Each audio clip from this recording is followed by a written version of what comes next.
Right now, 2 more people are in jail this morning following yesterday's Jamie Knoll hearing. The arrest happened shortly after Knoll alerted the court that he would be changing his not guilty plea on Monday. WHAS11's Alexandra Goldberg and photojournalist Aspen Hester spoke to people in Clarksville who are tired of the scandal.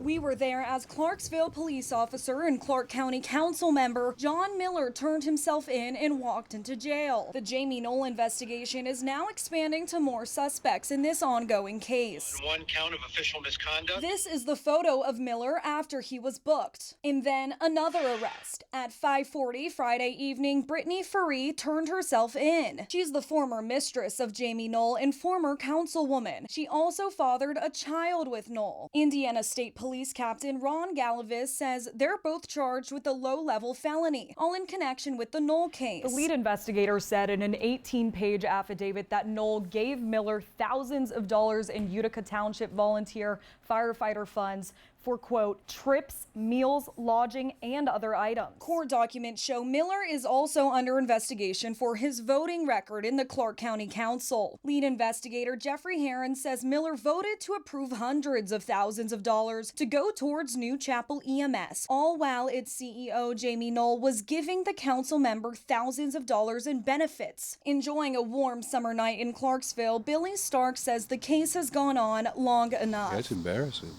To tell you the truth, it's really disappointing that people you elect to do something to help you hurt you. He says he has scandal fatigue. And every day is just too much. It's too much. And that it's hard to wrap his head around the case. Millions of dollars and nobody even noticed it. A lot not like the consequences.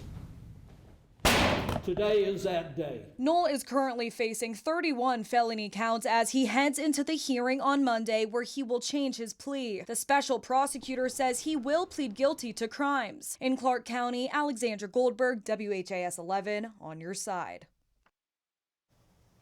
And on Monday, Knoll will once again be in front of Judge Larry Medlock, who has shown little patience with him in the past. Knoll is expected to switch his plea at 11 o'clock that morning. Miller is also expected in court on Monday. Well, Breonna Taylor's family has spoken out against the ruling by a federal judge earlier this week that dismissed the most serious charges against 2 former LMPD officers. Taylor's family tells us the prosecutor working the federal case against the officers accused of falsifying the warrant that led to her death planned to appeal the judge's decision. Tamika Palmer, Breonna Taylor's mom, shared this statement with WHAS 11. Quote, "The only thing that we can do at this point is continue to be patient. The appeal will extend the life of the case, but as we've always maintained, we will continue to fight until we get full justice for Breonna Taylor," end quote. Activists in the community tell us they are disappointed with the ruling.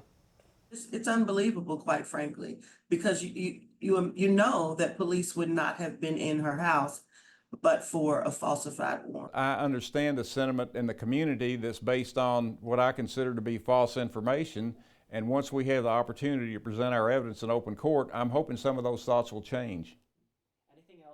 Now, LMPD responded saying, quote, "We are mindful this is an open case in front of the courts. We respect the judicial process and accept the ultimate outcome in this matter," end quote.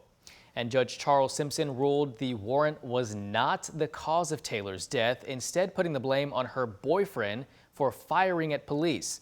If convicted, the officers could have been facing life in prison.